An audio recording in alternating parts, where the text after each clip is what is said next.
पासून परत शेतकऱ्याला अंदाज देणार आहे, कारण की शेतकऱ्याला सांगितलं की राज्यामध्ये 27 डिसेंबर 28 आणि 29 डिसेंबर राज्यात अवकाळी पाऊस पडणार म्हणून हा अंदाज लक्षात पाऊस येणार आहे निश्चित म्हणून हा अंदाज लक्षात राज्यातल्या सर्व शेतकऱ्याला सांगू ज्यांचा कांदा काढणी चालू असेल उद्यापर्यंत तुम्ही काय करा, कांदा झाकून ठेवायची तयारी ठेवा. ज्यांची मका उघड्या असेल तर मका देखील झाकण्याची तयारी ठेवा म्हणून हा अंदाज लक्षात येतात. पण राज्यातल्या शेतकऱ्याला सांगू इच्छितो की राज्यामध्ये सांगायचं झालं तर म्हणजे 27, 28, 29 म्हणजे शुक्रवार, शनिवार आणि रविवार पाऊस येणार आहे म्हणून हा अंदाज लक्षात येतात. आणि तो पाऊस सांगायचा झाला तर तुम्ही बघू शकता म्हणजे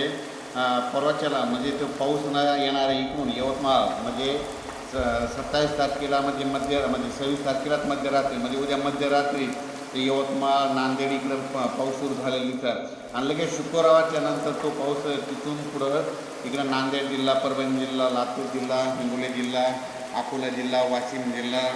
त्याच्यानंतर अकोट, शेगाव, खामगाव,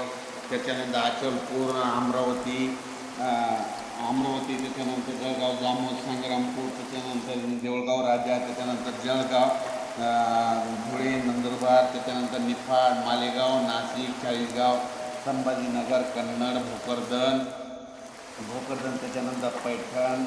श्रीरामपूर, शिर्डी, राहता नगर जिल्ह्यामध्ये संगमनेर, त्याच्यानंतर तो पाऊस परत इकडं बीड जिल्हा, लातूर जिल्हा, धाराशिव जिल्हा, त्याच्यानंतर पंढरपूर, तुळजापूर, सोलापूर, जत, पुन्हा कर्नाटकमध्ये काही पुन्हा सांगलीकडे जाईल. सांगलीकडे फक्त 27 तारखेपर्यंतच राहणार सांगलीकडमध्ये हे अंदाज लक्षात येतं. त्याच्यानंतर श्रीगोंदा, त्याच्यानंतर तो पाऊस कडाष्टी, त्याच्यानंतर लगेच इंदापूर,